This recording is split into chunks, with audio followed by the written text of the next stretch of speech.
Di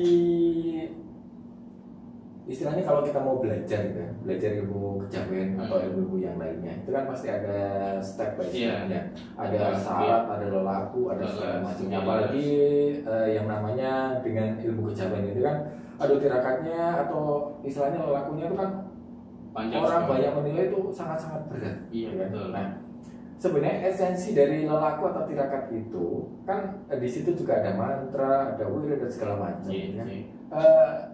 Sebenarnya yang sakti itu kesaktiannya dari kekuatan mantranya atau itu orangnya bener. Jadi ini jenengan tahu yang namanya puasa muteh. Nah, jenengan tahu yang namanya puasa dalail. Oh, kalau itu saya belum tahu. Puasa weton. Yes, puasa weton. Kan banyak sekali puasa-puasa tersebut. Dan apalagi puasa tersebut tidak hanya kita melakukan puasa tanpa niat, pasti ada niatnya, pasti ada amalannya, pasti ada wiridnya, bahkan pasti ada yang namanya kungkum. Dalam artian bukan kungkum di air sungai, tidak seperti itu. Untuk belajar ilmu, saya bilang ilmu kejawen, bukan ilmu goib. Memang ada tahap-tahapannya, Mas. Yang sakti itu bukan ilmunya dan yang sakti itu bukan orangnya. Akan tetapi yang sakti itu Allah Subhanahu wa taala yang memberikan titipan terhadap orang yang mau ikhtiar. Menurut saya seperti itu. Ya. Kalau seumpamanya kita ingin katakan hajat kita yang kita inginkan dijabah oleh Allah, pasti kita akan berpuasa, ya kan? Bismillah, niat ingsun puasa Senin Kamis agar hajat yang kita inginkan terkabulkan. Contohnya, terus Bismillah, niat ingsun agar ujian saya lulus, ya kan? Itu contoh kecil saja. Kita bicara contoh kecil saja, agar orang itu tidak terlalu memberatkan pikiran. Begitu. Kalau kita bicara masalah yang berat-berat nanti saja, nanti nyusul. Yang contoh kecil agar orang manusia itu kan yang penting tujuannya itu tersampaikan, ya tujuannya itu tersampaikan. Maka dari itu Bismillah niat ingsun puasa Senin Kamis, Bismillah niat ingsun puasa agar ujian saya terkabulkan. Nah, karena dari niatan orangnya tersebut hatinya tulus ikhlas, lakunya ikhlas, insya Allah Allah akan memberikan. Boleh di situ, Mas. Nah, lalu setelah memang sudah dikabulkan, ya sudah, berarti kan memang orang tersebut sudah melakukan. Kalau kita bicara tentang ilmu yang mana, ilmu kejawennya, memang ilmu kejawen itu ada tahapannya, Mas. Contohnya kita belajar untuk ilmu kanuragan saja. Yang namanya ilmu kanuragan bukan serta-merta kita menghilang, bukan serta-merta kita langsung bisa membaca alur pikiran orang menurut pada contohnya seperti itu.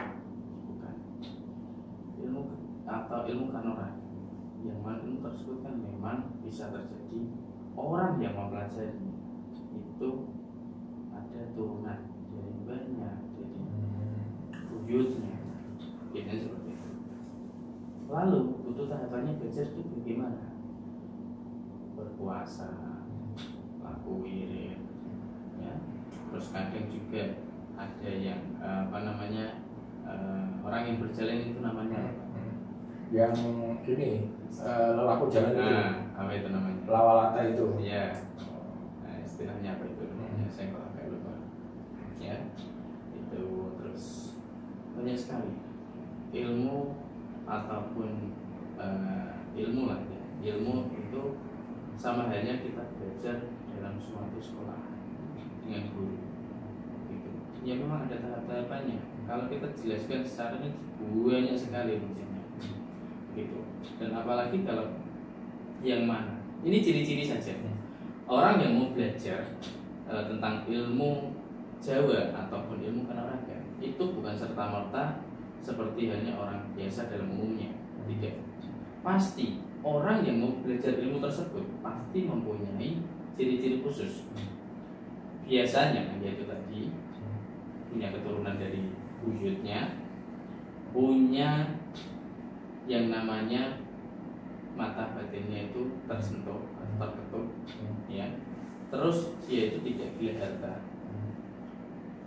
Wes opo anane wong. Orang itu apa adanya, pendiam, tidak mudah marah. Itu kunci harus dimiliki seseorang untuk menguasai ilmu gaib tersebut, ya. Ya, seperti halnya musafir. Musafir kan jalan.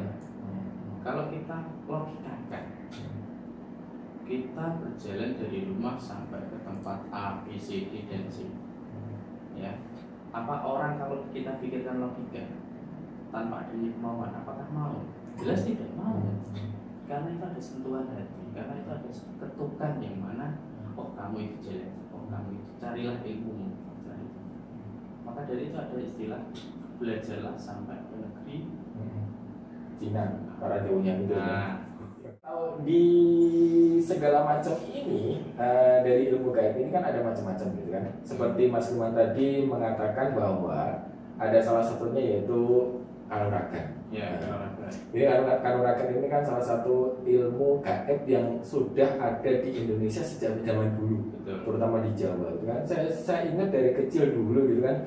Kalau kita mau sakti ibarat seperti itu, kita belajar silat. Nah, gitu kan, di situ diajarkan tenaga dalam dan segala macamnya. Kita akan membahas itu mengenai yang namanya ya beberapa ilmu gaib atau ilmu kanuragan yang ada di Indonesia.